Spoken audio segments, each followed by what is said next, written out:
friends, welcome back. Today I want to talk about all the books that I read during the fall. This fall I read a total of 6 books. I will be starting a new one today, but I don't think I'll be finished before the end of fall.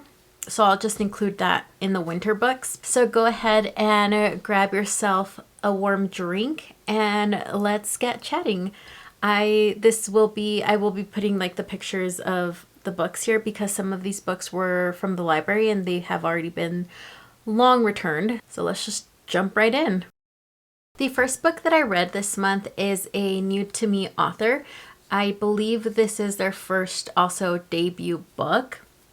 And the reason I picked this specific book up is because the publisher sent me the second book through NetGalley. So I wanted to read the first book so I knew what was happening in the second book. The premise of the second book was really good. So that is like the main reason why I was like, you know what? I'm going to commit. I'm going to read the first and the second book. The first book is Booked for Murder by PJ Nelson. This is book 1 in the Old Juniper mystery series. I am actually not sure how many books there'll be, but so far I know there's 2 for sure. So in this first book we're following Madeline. She is from a little small town in Georgia and she has big aspirations and she leaves for college and she goes to Broadway, I believe. But in the first couple of chapters in this book we learn that her aunt, which was kind of like her mom, like her second mom, has passed away and she has left everything to Madeline. Her aunt has left her Victorian mansion, which is also the town's bookstore, to Madeline, so she has to come back to Georgia. So Madeline moves back and decides to run the bookshop that her aunt left her. But that first night back, things start to happen and there are these mysteries that start to develop, and one of the first things that happen is the gazebo catches on fire, and that is the first mystery, which is not a spoiler at all. And we quickly get to know and become enamored with these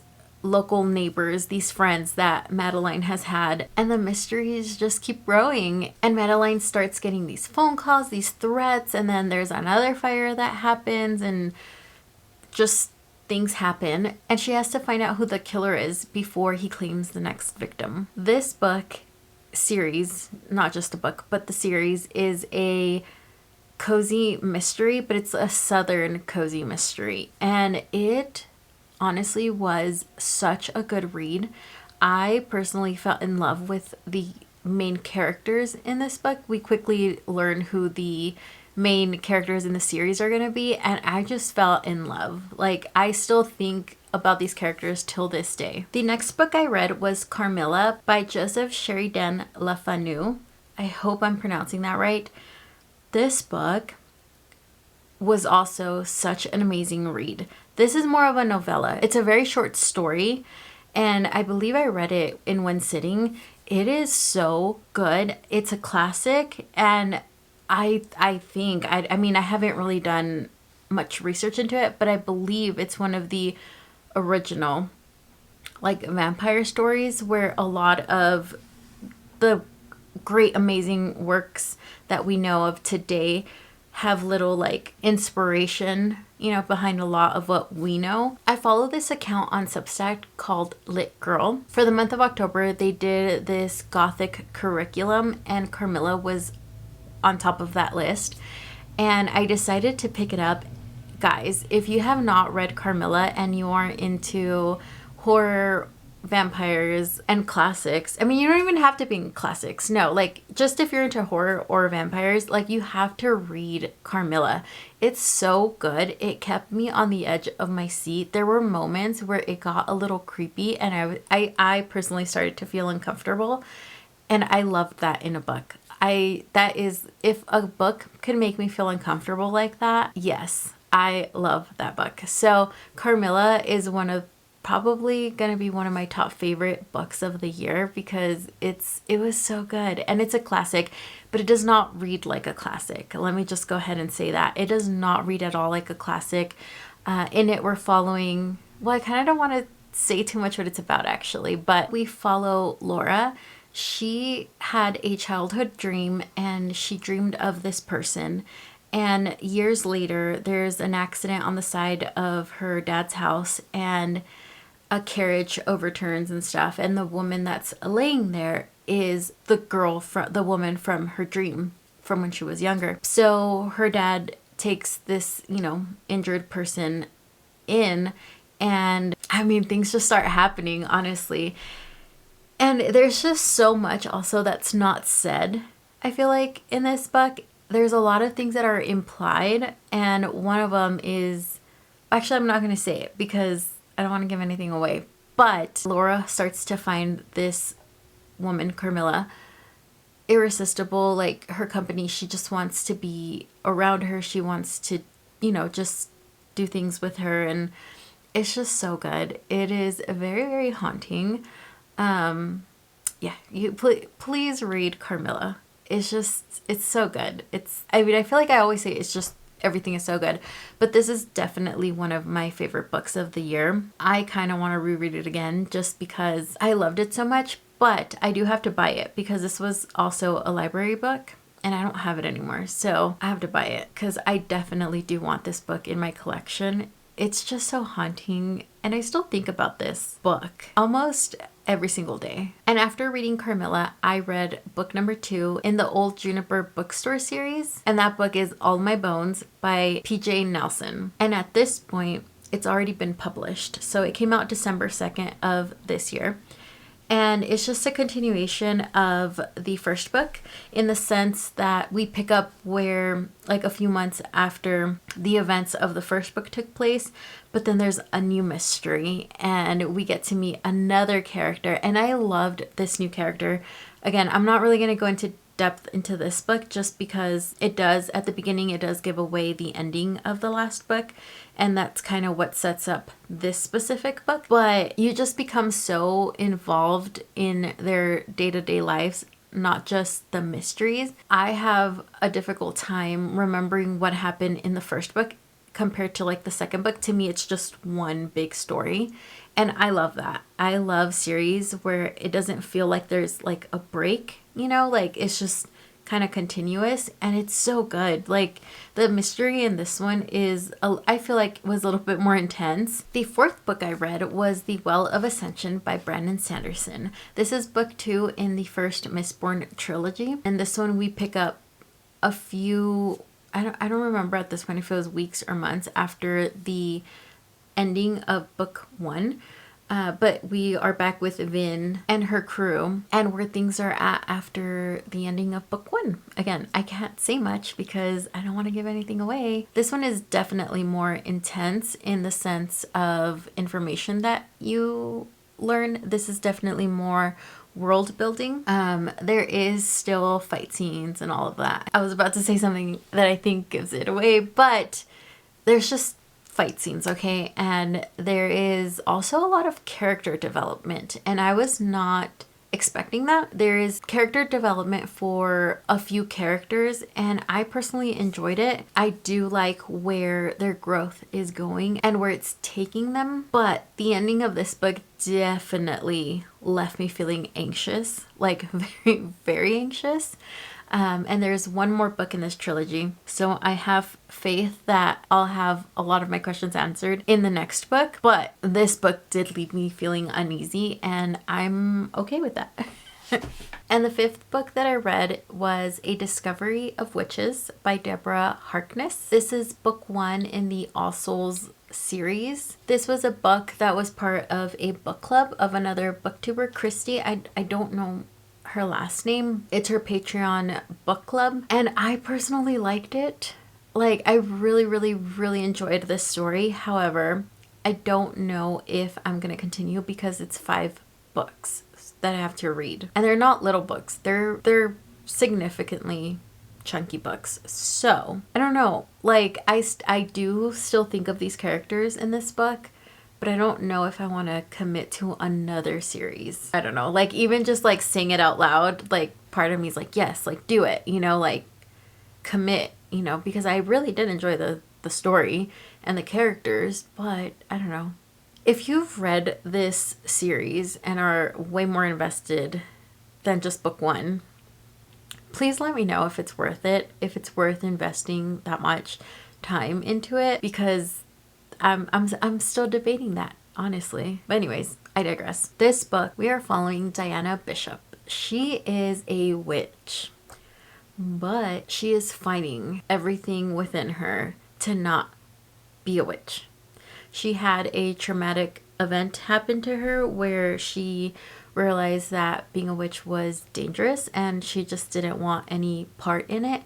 However, she was born a witch, so she can't really, it is who she is. It is who she was born to be. So her whole life, she tries to ignore that fact, and she becomes a scholar, and everything she does and how far she has come in her career and everything she has accomplished, she has not used magic. That is until she pulls up this alchemy manuscript at Oxford Library, and yeah, like things just happen. Magic is involved, and that's where we start to learn who she descends from. Not just that, but we also learn more about witches and how they're in, the regular world, and not just witches, but also vampires and demons. They are all different species, and we start to learn all the politics that are involved. And Diana realizes she cannot fight who she is. She realizes she's in a big disadvantage because her whole life she has purposefully not learned how to be a witch and how to use her magic, and she doesn't know her powers, and if she doesn't know her powers, she doesn't know how to control them. So therefore, just a lot of things start happening. There's relationships that start developing that because of the political world that they're involved in shouldn't. And yeah, it's like the more I sit here and think about it, the more I feel like, wow, this is such a complex book to explain. And it's not necessarily such a complex world, but there is, like I said, a lot of political stuff you learn, and there's a lot of characters. It's just so good. I don't know how to explain it. Like, I don't know what words to use to, like explain everything, because I don't want to give anything away. But this world, it's magical, but the way that they talk about the vampires, the demons, the witches, but then like the humans, and how like everything that they've done so that they're not found out, and how they just live among everybody. And there's just a lot of historical people that are referenced in this and are given this fantasy identity